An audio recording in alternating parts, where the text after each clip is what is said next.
Doctors Without Borders, Médecins Sans Frontières, we have three general areas where we have been traditionally providing emergency care with infrastructures established to set up and provide for emergency services.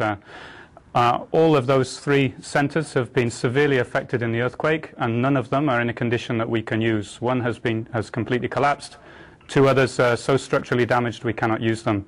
As a result, in all three locations we've established temporary shelter and moved our operations outside of those referral hospital settings. The challenge then for the team is the level of care we can now provide without that infrastructure is very limited. So where we're focusing our energy is on the rapid influx of patients from neighbourhoods who know of our services. The best we can offer them at the moment is first aid care and stabilisation. The reality of what we're seeing is severe traumas, head wounds, crushed limbs, severe problems that cannot be dealt with the level of medical care that we currently have available with no infrastructure really to support it.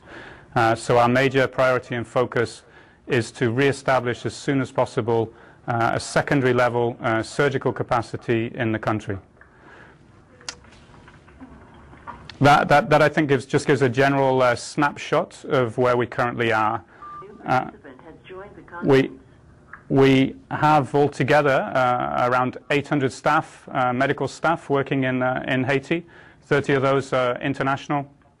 We're currently putting rapid response plans into place based out of North America and out of Europe to have another 70 international staff available over the next few days with specialities available to respond to these more immediate emergency medical needs. Likewise, we're prepared to and have now prepared freight including emergency inflatable hospital so we can set up exactly those services that we're currently missing. Teams are basically managing what comes to them. There's very little possibility to get out and do more than that at the moment. Already teams are getting overwhelmed. Even our coordination offices, we're strongly identified in Haiti with emergency medical care. Even our coordination offices are becoming centres of influx for people in neighbourhoods with severe trauma wounds. So even in our capital offices where we're trying to maintain contact with our teams, they're struggling to manage a quite high caseload of patients seeking medical care. So it's a very chaotic situation. Communications, as you know, are down in terms of mobile systems. Information for us is very difficult to gather. It's very difficult to be aware of exactly what our teams are up to, where, and how things generally progress. So there are many constraints to being able to provide accurate information to you at the moment. You've got to bear in mind that we only had an hour of daylight last night. The teams have been working all night. And we're still trying to catch up with what the teams have been able to find out since we had the advantage of daylight this morning. Again, reports from our teams of actually trying to get out this morning. People were sleeping on all the roads where we would have liked to be able to move last night, the roads that are not completely obstructed with rubble. Massive destruction, including much of MSF's infrastructure also. And everywhere we go, a massive demand from people to help them with trapped family members, with people who are suffering from major injuries.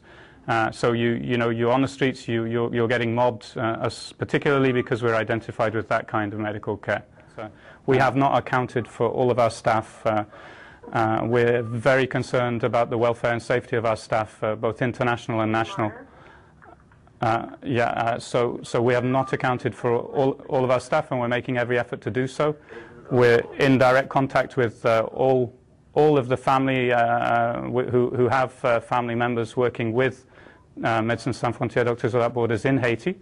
And out of respect to them and with the gaps in information that we currently have, I don't really have any more details that I can share.